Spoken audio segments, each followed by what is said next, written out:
আমরা দেশের কালচারটা এমন একটা হয়ে গেছে, যদি আপনি তেল মারা ভালোভাবে জানেন তাহলে আপনার কোনো কিছু হবে না। পদ পদবি পাইবেন, দেশে থাকতে পারবেন, সব কিছু পারবেন। ঠিক আছে, সাকিবুল হাসানের মতন একটা প্লেয়ার বাংলাদেশে আগামী 100 বছরও হবে না, কিন্তু তাকে দেশে আসতে দেওয়া হয় না। সে স্বৈরাচারের দোসরা ছিল, এই কথা বলছে।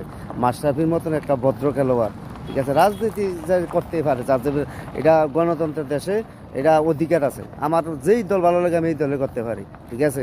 এই জন্য মাশরাফি বাড়িঘর বাংলো, স্বৈরাচারের মানে হাসিনার দোসরা ছিল, এমপি ইলেকশন করছে, সব কিছু করছে। তামিম ইকবালে আজকে কিনা কয় ক্রিকেট বিসিবির সভাপতি হয়েছে। তামিম ইকবালের কন্ট্রিবিউশনটা কী ছিল? হ্যাঁ, কারণ তামিম ইকবাল তো এই যে সময় আন্দোলন হয়, এই সময় তো গণভবন হয়ে গেছে, হাসিনার সাথেও দেখা গেছে।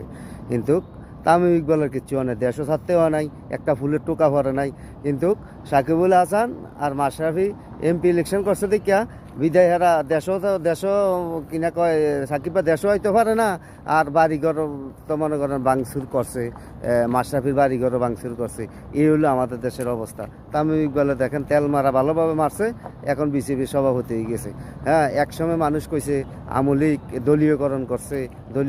আরে ভাই, আমরা দেশটা শান্তি হবে না কোনো দিন। সবে বিএনপি তো মাত্র শুরু না হইলো 2 মাস, দেখেন দলীয় পর্যায়ে কি মানে দলীয়করণের কোন পর্যায়ে যায়। ঠিক আছে, কোনো এক সময় হয়তো বাংলাদেশের মানুষ কইব যে আওয়ামী লীগের শাসনটা ভালো ছিল।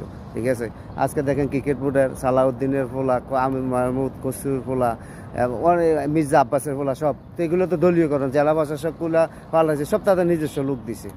আমরা দেশে আসলে সাধারণ মানুষ আর দেশের জন্য জীবন দিতে মনে হয় না যে রাজপথে আর নামবে। কী কারণে আইব রাজপথে নামবে? আইব সাধারণ মানুষ জীবন দিব, ছোট্টা গুলা আইব, ছোট্টা ফোলা গুলা ইয়া দেশ চালাইব, দেশের লুটপাট করে খাইব।